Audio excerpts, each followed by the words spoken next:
Britain ਦੇ ਵਿੱਚ 30 ਸਾਲਾਂ ਦੀ ਸਭ ਤੋਂ ਵੱਡੀ ਦੇਸ਼ ਵਿਆਪੀ ਰੇਲ ਹੜਤਾਲ ਦੇ ਕਾਰਨ ਹਜ਼ਾਰਾਂ ਲੋਕਾਂ ਨੂੰ ਦਿੱਕਤਾਂ ਦਾ ਸਾਹਮਣਾ ਕਰਨਾ ਪੈ ਰਿਹਾ। ਕਰਮਚਾਰੀ ਜਿਹੜੇ ਉਹਨਾਂ ਦੀ ਆਰਗੇਨਾਈਜੇਸ਼ਨ ਨੇ, ਯੂਨੀਅਨਸ ਨੇ, ਰੇਲ ਕੰਪਨੀਆਂ ਦੇ ਨਾਲ ਜਿਹੜੀ ਤਨਖਾਹ ਵਧਾਉਣ ਦੇ ਲਈ, ਨੌਕਰੀ ਨੂੰ ਹੋਰ ਸੁਰੱਖਿਅਤ ਬਣਾਉਣ ਦੇ ਲਈ ਕੋਈ ਸਹਿਮਤੀ ਨਹੀਂ ਬਣ ਰਹੀ ਔਰ ਆਪਣੇ ਆਪ ਦੇ ਵਿੱਚ ਬਹੁਤ ਵੱਡੀ ਹੜਤਾਲ ਆ। ਇਹ ਹੜਤਾਲ ਬ੍ਰਿਟਨ ਦੇ ਵਿੱਚ ਹੋ ਰਹੀ ਹੈ, ਪਰ ਇਹਦੀ ਚਰਚਾ ਪੂਰੀ ਦੁਨੀਆ ਦੇ ਵਿੱਚ ਹੋ ਰਹੀ ਹੈ ਕਿਉਂਕਿ ਪਹਿਲਾਂ ਇੰਨੀ ਵੱਡੀ ਹੜਤਾਲ ਕਦੇ ਹੋਈ ਨਹੀਂ। ਅੱਜ ਜਦੋਂ ਉਹ ਜ਼ਮਾਨਾ ਕਿਹਾ ਜਾ ਰਿਹਾ ਕਿ ਇਸ ਵੇਲੇ ਹੜਤਾਲਾਂ ਦਾ, ਸਟ੍ਰਾਈਕਾਂ ਦਾ ਜ਼ਮਾਨਾ ਜਾ ਚੁੱਕਿਆ, ਉਹ ਜ਼ਮਾਨੇ ਚਲੇ ਗਏ ਆ। ਅੱਜ ਦਾ ਮਾਡਰਨ ਜ਼ਮਾਨਾ ਹੈ, ਕਿਸੇ ਨੂੰ ਕਿਤੇ ਕੰਮ ਮਿਲਦਾ, ਉਹਦੀਆਂ ਸ਼ਰਤਾਂ ਪਸੰਦ ਨੇ, ਇੰਪਲੋਇਰ ਦੀਆਂ ਕਰੇ, ਨਹੀਂ ਸ਼ਰਤਾਂ ਪਸੰਦ ਤਾਂ ਉਹ ਨਾ ਕਰੇ। ਪਰ ਫਿਰ ਵੀ 40,000 ਕਰਮਚਾਰੀਆਂ ਨੇ ਮੰਗਲਵਾਰ ਨੂੰ, ਜਾਣੀ ਅੱਜ, ਜਿਹੜੀਆਂ ਇਹਨਾਂ ਸਰਵਿਸ ਤੋਂ ਵਾਕਆਊਟ ਕਰਨ ਦਾ ਫੈਸਲਾ ਕੀਤਾ ਹੈ। ਹੜਤਾਲ ਦੀ ਵਜ੍ਹਾ ਰੋਜ਼ਾਨਾ ਚੱਲਣ ਵਾਲੀਆਂ ਲਗਭਗ 20,000 ਟ੍ਰੇਨਾਂ ਦੇ ਵਿੱਚੋਂ ਸਿਰਫ 4500 ਟ੍ਰੇਨਾਂ ਹੀ ਚੱਲ ਸਕੀਆਂ। ਬ੍ਰਿਟਨ ਦੇ ਵਿੱਚ, ਲੰਡਨ ਦੇ ਵਿੱਚ ਖਾਸ ਕਰ ਟ੍ਰੇਨਾਂ ਦੇ ਵਿੱਚ ਸਫ਼ਰ ਕਰਨ ਵਾਲੇ ਲੋਕਾਂ ਦੀ ਇੱਕ ਬਹੁਤ ਵੱਡੀ ਗਿਣਤੀ ਆ। ਉਹਦੇ ਤੋਂ ਬਿਨਾਂ ਉੱਥੇ ਕੰਮ ਚੱਲਦਾ ਨਹੀਂ। ਕਈ ਰੇਲ ਕੰਪਨੀਆਂ ਨੇ ਕਰਮਚਾਰੀ ਨੂੰ ਹੜਤਾਲ ਦੇ ਉੱਤੇ ਨਹੀਂ ਵੀ ਗਏ, ਲੇਕਿਨ ਨੈਟਵਰਕ ਰੇਲ ਸਿਗਨਲਸ ਦੇ ਬਾਹਰ ਜਾਣ ਦੀ ਵਜ੍ਹਾ ਕਾਰਨ ਟ੍ਰੇਨਾਂ ਦੀ ਆਵਾਜਾਈ ਲਗਭਗ ਬੰਦ ਆ, ਜਾਂ ਜਿੱਥੇ ਕਿਤੇ ਚੱਲ ਰਹੀ ਹੈ ਉਹਦੇ ਵਿੱਚ ਵੱਡੀ ਦਿੱਕਤ ਆ ਰਹੀ ਹੈ। ਬ੍ਰਿਟਨ ਦੇ ਵਿੱਚ ਜ਼ਿਆਦਾਤਰ ਇਲਾਕਿਆਂ ਦੇ ਵਿੱਚ ਪੂਰੇ ਦਿਨ ਕਈ ਪੈਸੇਂਜਰ ਟ੍ਰੇਨਾਂ ਨਹੀਂ ਚੱਲੀਆਂ। ਇਸ ਵਜ੍ਹਾ ਕਰਕੇ ਸਕਾਟਲੈਂਡ, ਵੇਲਸ, ਕਾਰਨੀਵਾਲ, ਲਿੰਕਨ, ਇਹਨਾਂ ਥਾਵਾਂ ਦੇ ਉੱਤੇ ਵੱਡੀ ਦਿੱਕਤ ਦਾ ਸਾਹਮਣਾ ਕਰਨਾ ਪਿਆ। ਹਾਲਾਂਕਿ ਰਾਹਤ ਭਰੀ ਖਬਰ ਇਹ ਰਹੀ ਕਿ ਜਿਹੜੇ ਮੁੱਖ ਸਟੇਸ਼ਨ ਸਰਵਿਸ ਸੀਗੇ ਉਹਨਾਂ ਦੇ ਉੱਤੇ ਕੁਝ ਥਾਵਾਂ ਦੇ ਉੱਤੇ ਸਰਵਿਸ ਜਾਰੀ ਰਹੀ, ਲੇਕਿਨ ਉਹ ਵੀ ਸਵੇਰੇ 7:30 ਤੋਂ ਲੈ ਕੇ ਸ਼ਾਮ 6:30 ਵਜੇ ਦੇ ਵਿਚਕਾਰ ਹੀ ਖੁੱਲ੍ਹੀ। ਦੂਜੇ ਪਾਸੇ ਬੁੱਧਵਾਰ, ਸ਼ੁੱਕਰਵਾਰ ਅਤੇ ਐਤਵਾਰ ਨੂੰ ਵੀ ਰੇਲ ਟਰਾਂਸਪੋਰਟ ਦੇ ਵਿੱਚ ਦਿੱਕਤ ਆ ਸਕਦੀ ਹੈ। ਇਸ ਗੱਲ ਦੀ ਆਸ਼ੰਕਾ ਜ਼ਾਹਰ ਕੀਤੀ ਜਾ ਰਹੀ ਆ। ਲੰਡਨ ਦੇ ਮੈਟਰੋ ਕਰਮਚਾਰੀ ਅੱਜ 24 ਘੰਟੇ ਹੜਤਾਲ ਦੇ ਉੱਤੇ ਆ। ਇਸ ਵਜ੍ਹਾ ਕਰਕੇ ਰਾਜਧਾਨੀ ਦੇ ਵਿੱਚ ਮੈਟਰੋ ਟਰਾਂਸਪੋਰਟ ਸਿਗਨਲ ਠੱਪ ਹੋ ਗਿਆ। ਸੋਮਵਾਰ ਨੂੰ ਇਹ ਗੱਲਬਾਤ ਪੂਰੀ ਦੀ ਪੂਰੀ ਨਾਕਾਮ ਹੋ ਗਈ ਸੀ, ਫੇਲ ਹੋ ਗਈ ਸੀ। ਇਸ ਕਰਕੇ ਦੋਨਾਂ ਪੱਖ ਇੱਕ ਦੂਸਰੇ ਨੂੰ ਜ਼ਿੰਮੇਵਾਰ ਦੱਸ ਰਹੇ ਆ। ਜਿਹੜਾ ਇੰਪਲਾਇਰ ਆ ਉਹ ਕਹਿ ਰਿਹਾ ਕਿ ਅਸੀਂ ਮੰਗਾਂ ਮੰਨ ਰਹੇ ਹਾਂ, ਅਸੀਂ ਗੱਲ ਮੰਨਣ ਨੂੰ ਤਿਆਰ ਹਾਂ, ਪਰ ਇਹ ਕਰਮਚਾਰੀ ਨਹੀਂ ਮੰਨ ਰਹੇ। ਕਰਮਚਾਰੀ ਕਹਿ ਰਹੇ ਆ ਕਿ ਸਾਡੇ ਕੋਲ ਨਾ ਸਾਡੀ ਤਨਖਾਹ ਵਧ ਰਹੀ ਹੈ ਅਤੇ ਨਾ ਸਾਨੂੰ ਹੋਰ ਸਹੂਲਤਾਂ ਦਿੱਤੀਆਂ ਜਾਣੀਆਂ। ਇਸ ਮਾਮਲੇ ਦੇ ਵਿੱਚ ਸਰਕਾਰ ਇਸ ਮਾਮਲੇ ਵਿੱਚ ਦਖਲ ਨਹੀਂ ਦੇ ਰਹੀ। ਸਰਕਾਰ ਨੇ ਕਹਿ ਦਿੱਤਾ ਕਿ ਤੁਹਾਡਾ ਆਪਸ ਦਾ ਮਾਮਲਾ ਹੈ, ਅਸੀਂ ਇਹਦੇ ਵਿੱਚ ਦਖਲ ਨਹੀਂ ਦੇ ਸਕਦੇ ਕਿਉਂਕਿ ਕਰੋਨਾ ਮਹਾਮਾਰੀ ਸੀਗੀ, ਉਸ ਵਿੱਚ ਬ੍ਰਿਟਨ ਦੀ ਅਰਥ ਵਿਵਸਥਾ ਹਜੇ ਤੱਕ ਸਹੀ ਟਰੈਕ ਦੇ ਉੱਤੇ ਨਹੀਂ ਆਈ। ਪੂਰੀ ਦੁਨੀਆ ਦੀ ਜਿਹੜੀ ਇਕੋਨਮੀ ਅਜੇ ਤੱਕ ਟਰੈਕ ਦੇ ਉੱਤੇ ਨਹੀਂ ਆਈ। ਬ੍ਰਿਟਨ ਦੀ ਜਿਹੜੀ ਇਕੋਨਮੀ ਆ ਉਹਦੇ ਉੱਤੇ ਵੀ ਇਹਦਾ ਵੱਡਾ ਅਸਰ ਪਿਆ। ਇਹਨਾਂ ਸਾਲਾਂ ਵਿੱਚ ਜਿੰਨੀ ਵੱਡੀ ਆਰਥਿਕ ਮੰਦੀ ਦਾ ਸਾਹਮਣਾ ਕਰਨਾ ਪਿਆ, ਮਹਿੰਗਾਈ ਦਰ 10% ਦੇ ਉੱਤੇ ਪਹੁੰਚ ਗਈ, ਜਦੋਂ ਕਿ ਔਸਤ ਮਜ਼ਦੂਰੀ ਦਰ ਹਾਲੇ ਤੱਕ 206 ਦੇ ਆਸ-ਪਾਸ ਹੀ ਬਣੀ ਹੈ। ਮਤਲਬ ਜਿੰਨੇ 206 ਦੇ ਵਿੱਚ ਇੱਕ ਕਰਮਚਾਰੀ ਨੂੰ ਮਿਲਦੇ ਸੀ ਉਨੇ ਕੀ ਹੁਣ ਮਿਲਦੇ ਆ, ਅਤੇ ਉਹ 2006 ਤੋਂ ਲੈ ਕੇ ਹੁਣ ਤੱਕ ਦਾ ਫਰਕ ਪੂਰਾ ਨਹੀਂ ਹੋ ਰਿਹਾ, ਅਤੇ ਸਿੱਧੀਆਂ ਇਹ ਲੋਕ ਹੁਣ ਸਟ੍ਰਾਈਕ ਦੇ ਉੱਤੇ ਆ। ਬ੍ਰਿਟਨ ਦੀ ਬਿਗੈਸਟ ਰੇਲ ਸਟ੍ਰਾਈਕ ਇਨ ਲਾਸਟ 30 ਈਅਰਸ ਅੱਜ ਮੰਗਲਵਾਰ ਨੂੰ ਸ਼ੁਰੂ ਹੋ ਚੁੱਕੀ ਆ। ਕਈ ਹਜ਼ਾਰਾਂ ਜਿਹੜੇ ਕਰਮਚਾਰੀ ਆ ਇਹਦੇ ਵਿੱਚ ਸ਼ਾਮਲ ਆ। ਕਈ ਹਜ਼ਾਰਾਂ ਲੋਕਾਂ ਨੂੰ ਇਸ ਦਿੱਕਤ ਦਾ ਸਾਹਮਣਾ ਕਰਨਾ ਪੈ ਰਿਹਾ। ਲੋਕ ਇਸ ਗੱਲ ਤੋਂ ਬਹੁਤ ਜ਼ਿਆਦਾ ਪਰੇਸ਼ਾਨ ਨੇ। ਇੱਕ ਖਬਰ ਕੈਨੇਡਾ ਦੇ ਸੂਬੇ ਬ੍ਰਿਟਿਸ਼ ਕੋਲੰਬੀਆ ਦੇ ਵਿੱਚ ਫੈਰੀਜ਼ ਦੀ ਲਗਾਤਾਰ ਗੱਲਬਾਤ ਚੱਲਦੀ ਰਹੀ ਆ। ਕਦੇ ਇਹ ਫੈਰੀਜ਼ ਕੈਂਸਲ ਹੋ ਜਾਂਦੀਆਂ, ਕਦੇ ਕੁਛ ਹੋ ਜਾਂਦਾ, ਕਦੇ ਕੈਂਸਲ ਹੋ ਕੇ ਫੇਰ ਰੀਸਟੋਰ ਕਰ ਦਿੱਤੀਆਂ ਜਾਂਦੀਆਂ, ਲੋਕ ਫੇਰ ਕਨਫਿਊਜ਼ ਹੋ ਜਾਂਦੇ ਆ। ਅੱਜ ਖਬਰ ਇਹ ਆ ਰਹੀ ਆ ਕਿ ਜਿਹੜੀ ਵਾਰਨਿੰਗ ਦਿੱਤੀ ਜਾ ਰਹੀ ਹੈ ਪੈਸੰਜਰਸ ਨੂੰ ਕਿ ਬਹੁਤ ਸਾਰੀਆਂ ਨਵੀਆਂ ਕੈਂਸਲੇਸ਼ਨ ਬਿਜ਼ੀ ਰੂਟਸ ਦੇ ਉੱਤੇ ਹੋ ਸਕਦੀਆਂ। ਮਸਲਾ ਇੱਕੋ ਇੱਕ ਬਹੁਤ ਪੁਰਾਣਾ ਚੱਲ ਰਿਹਾ, ਸਟਾਫਿੰਗ ਦਾ ਇਸ਼ੂ।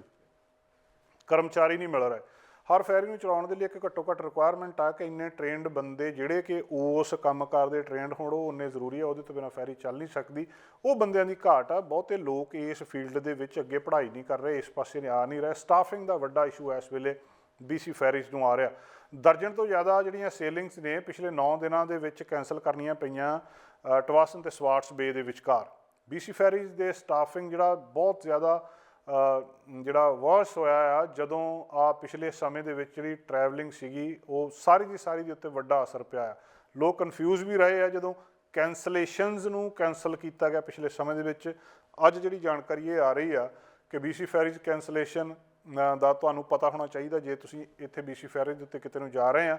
ਬੁੱਧਵਾਰ ਨੂੰ ਜੇ ਤੁਸੀਂ, ਜਾਣੀ ਕਿ 22 ਜੂਨ ਨੂੰ, ਕੱਲ੍ਹ ਨੂੰ 4 ਵਜੇ ਸ਼ਾਮ ਨੂੰ ਜਿਹੜੀ ਡਿਪਾਰਟ ਹੋਣੀ ਆ ਟਵਾਸਨ ਤੋਂ, 6 ਵਜੇ ਸਵਾਰਟਸ ਬੇ ਤੋਂ। ਇਸੇ ਤਰ੍ਹਾਂ ਵੀਰਵਾਰ 23 ਤਰੀਕ ਸੈਟਰਡੇ ਨੂੰ, ਇਹ ਜਿਹੜੀ ਵੀਰਵਾਰ ਨੂੰ 23 ਤਰੀਕ ਨੂੰ ਤੋਂ ਲੈ ਕੇ ਸੈਟਰਡੇ 25 ਤਰੀਕ ਤੱਕ 6 ਵਜੇ ਸਵੇਰੇ ਡਿਪਾਰਟਿੰਗ ਟਵਾਸਨ ਤੋਂ, 8 ਵਜੇ ਜਿਹੜੀ ਡਿਪਾਰਟ ਕਰਨੀ ਆ ਸਵਾਰਟਸ ਬੇ ਤੋਂ, 6 ਵਜੇ ਸ਼ਾਮ ਨੂੰ ਚੱਲਣੀ ਆ ਟਵਾਸਨ ਤੋਂ, ਅਤੇ 8 ਵਜੇ ਜਿਹੜੀ ਆ ਡਿਪਾਰਟ ਕਰਨੀ ਆ ਸਵਾਰਟਸ ਬੇ ਤੋਂ। ਇਸੇ ਤਰ੍ਹਾਂ ਐਤਵਾਰ ਨੂੰ 26 ਜੂਨ ਨੂੰ 8 ਵਜੇ ਸਵੇਰੇ ਟਵਾਸਨ ਤੋਂ ਡਿਪਾਰਟ ਕਰਨੀ ਆ, 10 ਵਜੇ ਜਿਹੜੀ ਆ ਸਵਾਰਟਸ ਬੇ, 8 ਵਜੇ ਸ਼ਾਮ ਨੂੰ ਪਾਰਟਵਾਸਨ ਤੇ ਇਸੇ ਤਰ੍ਹਾਂ 10 ਵਜੇ ਸਵਾਟਸਵੇ। ਇਸੇ ਤਰ੍ਹਾਂ ਸੋਮਵਾਰ ਨੂੰ ਬਹੁਤ ਸਾਰੀ ਲਿਸਟ ਨੇ, ਉਹਨਾਂ ਦੀ ਵੈਬਸਾਈਟ ਦੇ ਉੱਤੇ ਜਾ ਕੇ ਵੀ ਚੈੱਕ ਕੀਤਾ ਜਾ ਸਕਦਾ। ਘੱਟੋ ਘੱਟ ਤੁਹਾਨੂੰ ਪਤਾ ਹੋਣਾ ਚਾਹੀਦਾ, ਜੇ ਤੁਸੀਂ ਉੱਧਰਲੇ ਪਾਸੇ ਕਿਤੇ ਸਫ਼ਰ ਕਰ ਰਹੇ ਹੋ ਤਾਂ ਤੁਹਾਨੂੰ ਸਮੱਸਿਆ ਦਾ ਸਾਹਮਣਾ ਕਰਨਾ ਪੈ ਸਕਦਾ। ਉਹ ਕਹਿੰਦੇ ਸਾਨੂੰ ਇੱਕ ਸਪੈਸੀਫਿਕ ਨੰਬਰ ਆਫ ਕਰੂ ਚਾਹੀਦਾ ਬੋਰਡ ਦੇ ਉੱਤੇ, ਵੈਸਲ ਦੇ ਉੱਤੇ, ਤਾਂ ਕਿ ਪੈਸੰਜਰ ਦੀ ਸੇਫਟੀ ਨੂੰ ਇਨਸ਼ੋਰ ਕੀਤਾ ਜਾ ਸਕੇ। ਤੇ ਜਿਹੜਾ ਫਿਰ ਉਹ ਟਰਾਂਸਪੋਰਟ ਕੈਨੇਡਾ ਦੇ ਨਾਲ ਉਹਨਾਂ ਨੂੰ ਗੱਲਬਾਤ ਕਰਨੀ ਪੈਂਦੀ ਆ, ਤੇ ਜਿਹੜੇ ਕਸਟਮਰ ਸਰਵਿਸ ਸੈਂਟਰ ਆ ਉਹ ਕਸਟਮਰ ਦੇ ਨਾਲ ਕੰਟੈਕਟ ਕਰ ਰਹੇ ਆ ਬੁਕਿੰਗ ਤੇ ਕੈਂਸਲ ਜਿਹੜੀਆਂ ਸੇਲਿੰਗਸ ਆ ਉਹਦੇ ਮਾਮਲੇ ਦੇ ਵਿੱਚ, ਤਾਂ ਕਿ ਉਹਨਾਂ ਨੂੰ ਦੱਸਿਆ ਜਾਵੇ, ਜਾਂ ਅਲਟਰਨੇਟਿਵ ਸੇਲਿੰਗ ਕਦੋਂ ਹੋ ਰਹੀ ਹੈ ਉਹਦੇ ਬਾਰੇ ਉਹਨਾਂ ਨੂੰ ਜਾਣਕਾਰੀ ਦਿੱਤੀ ਜਾ ਸਕੇ, ਤੇ ਜਾਂ ਉਹਨਾਂ ਨੂੰ ਦੱਸਿਆ ਜਾਵੇ ਜੇ ਤੁਹਾਡੀ ਸੇਲਿੰਗ ਉਹ ਕੈਂਸਲ ਹੋ ਗਈ ਆ ਤਾਂ ਉਹਦਾ ਫਿਰ ਹੱਲ ਕੀ ਆ। ਸੋਮਵਾਰ ਤੱਕ VC ਫੈਰੀਜ਼ ਦੇ EMPLOYEES ਜਿਹੜੇ ਆ ਉਹਨਾਂ ਨੂੰ ਇਮਿਊਨਾਈਜ਼ ਕਰਨਾ ਜ਼ਰੂਰੀ ਨਹੀਂ ਸੀਗਾ। ਓਟਵਾ ਨੇ ਵੈਕਸੀਨ ਮੈਂਡੇਟ ਚੱਕ ਲਿਆ ਸੀ ਫੈਡਰਲ ਵਰਕਰਸ ਦੇ ਉੱਤੋਂ।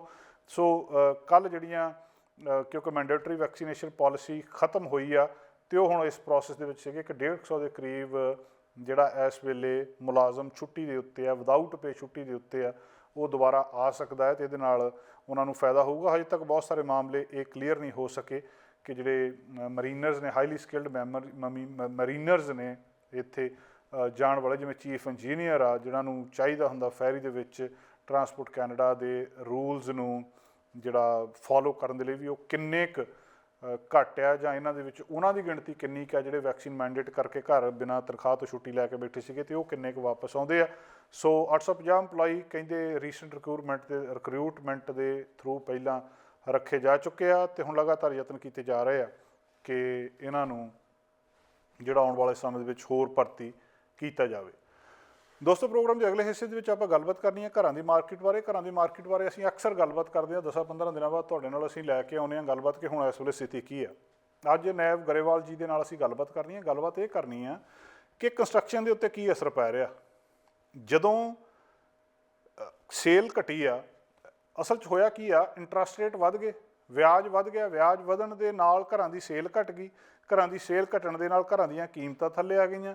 ਹੁਣ ਇਹ ਜਦੋਂ ਕੀਮਤਾਂ ਥੱਲੇ ਆ ਗਈਆਂ, ਜਿਹੜੇ ਬਿਲਡਰਸ ਇਸ ਵੇਲੇ ਘਰ ਬਣਾ ਰਹੇ ਉਹਨਾਂ ਦੀ ਕੀ ਹਾਲਤ ਆ, ਉਹਨਾਂ ਦੇ 'ਤੇ ਕੀ ਅਸਰ ਪੈ ਰਿਹਾ। ਕਿਉਂਕਿ ਜਿਹਨੂੰ ਅਸੀਂ ਰਿਸੈਸ਼ਨ ਕਹਿੰਦੇ ਆ, ਉਹਨੇ ਪੁੱਠੇ ਪਾਸੇ ਨੂੰ ਚੱਲਣਾ। ਜੇ ਘਰਾਂ ਦੀ ਸੇਲ ਘਟ ਗਈ, ਘਰ ਥੱਲੇ ਚਲੇ ਗਏ, ਬਿਲਡਿੰਗ ਜਿਹੜੀਆਂ ਬਣ ਰਹੇ ਆ ਨਵੇਂ ਯੂਨਿਟ ਉਹ ਰੁਕ ਜਾਣੇ ਆ, ਜਾਂ ਉਹਨਾਂ ਦੀ ਕਿਉਂਕਿ ਡਿਮਾਂਡ ਹੀ ਨਹੀਂ ਅੱਗੇ, ਜੇ ਉਹ ਰੁਕ ਜਾਂਦੇ ਆ ਤਾਂ ਫਿਰ ਜਿਹੜੇ ਜਿੰਨੇ ਟਰੇਡ ਆ ਉਹਦੇ ਨਾਲ ਘਰਾਂ ਨੂੰ ਬਣਾਉਣ ਦੇ ਨਾਲ ਜੁੜੇ, ਉਹਨਾਂ ਨਾਲ ਜੁੜੇ ਕਾਮਿਆਂ ਦੇ ਉੱਤੇ ਅਸਰ ਪਊਗਾ, ਤੇ ਫਿਰ ਜਿਹੜਾ ਆ ਪੂਰੇ ਦਾ ਪੂਰਾ ਮਾਰਕੀਟ ਇੱਕ ਤਰੀਕੇ ਨਾਲ ਰੁਕ ਜਾਂਦੀ ਆ। ਅਸੀਂ ਉਹਦੇ ਕੀ ਨੇੜੇ ਆ, ਕੀ ਇਹ ਹੋ ਸਕਦਾ ਕਿ ਆਉਣ ਵਾਲੇ ਸਮੇਂ ਦੇ ਵਿੱਚ ਇੱਦਾਂ ਦੀ ਸਥਿਤੀ ਪੈਦਾ ਹੋ ਜਾਵੇ, ਜਾਂ ਜਿਹੜੇ ਅੰਕੜੇ ਦੱਸਦੇ ਆ ਕਿ ਅਸੀਂ ਉਹਦੇ ਵਿੱਚੋਂ ਬਾਹਰ ਆ, ਅਸੀਂ ਇਹ ਉਸ ਸਥਿਤੀ ਦੇ ਵਿੱਚ ਕਦੇ ਵੀ ਨਹੀਂ ਜਾਵਾਂਗੇ, ਕਿਉਂਕਿ ਜਿਹੜੀ ਕੰਸਟਰਕਸ਼ਨ ਲਗਾਤਾਰ ਚੱਲ ਰਹੀ ਆ, ਇਹ ਕੰਸਟਰਕਸ਼ਨਸ ਦੇ ਲਈ ਵਰਕਰ ਨਹੀਂ ਮਿਲ ਰਿਹਾ। ਘਰਾਂ ਦੀ ਕੰਸਟਰਕਸ਼ਨ ਦੇ ਲਈ ਹਰ ਟਰੇਡ ਦੇ ਵਿੱਚ ਰੋਜ਼ ਉਹ ਐਡ ਪਾ ਰਿਹਾ ਕਿ ਸਾਨੂੰ ਕਾਮੇ ਦਿੱਤੇ ਜਾਣ, ਪਰ ਕਾਮੇ ਅਵੇਲੇਬਲ ਨਹੀਂ ਹੋ ਰਹੇ। ਸੋ ਇਹ ਸਾਰੇ ਮਾਮਲੇ ਨੂੰ ਵਿਚਾਰਨ ਦੇ ਲਈ ਅਸੀਂ ਸਾਈਟ ਦੇ ਉੱਤੇ ਜਾ ਕੇ, ਜਿੱਥੇ ਕਿ ਇਸ ਵੇਲੇ ਕੰਸਟਰਕਸ਼ਨ ਚੱਲ ਰਹੀ ਹੈ, ਨੈਬ ਗਰੇਵਾਲ ਜੀ ਦੇ ਨਾਲ ਖਾਸ ਗੱਲਬਾਤ ਕਰਦੇ। ਸਾਡਾ ਹਰ ਇੱਕ ਪ੍ਰੋਗਰਾਮ ਦੇਖਣ ਤੇ ਸਾਡੇ ਨਾਲ ਜੁੜਨ ਲਈ ਸਬਸਕ੍ਰਾਈਬ ਕਰੋ ਚੈਨਲ ਪੰਜਾਬੀ ਤੇ ਨੋਟੀਫਿਕੇਸ਼ਨ ਲਈ ਬੈਲ ਆਈਕਨ ਵਾਲੇ ਬਟਨ ਤੇ ਕਲਿੱਕ ਕਰੋ।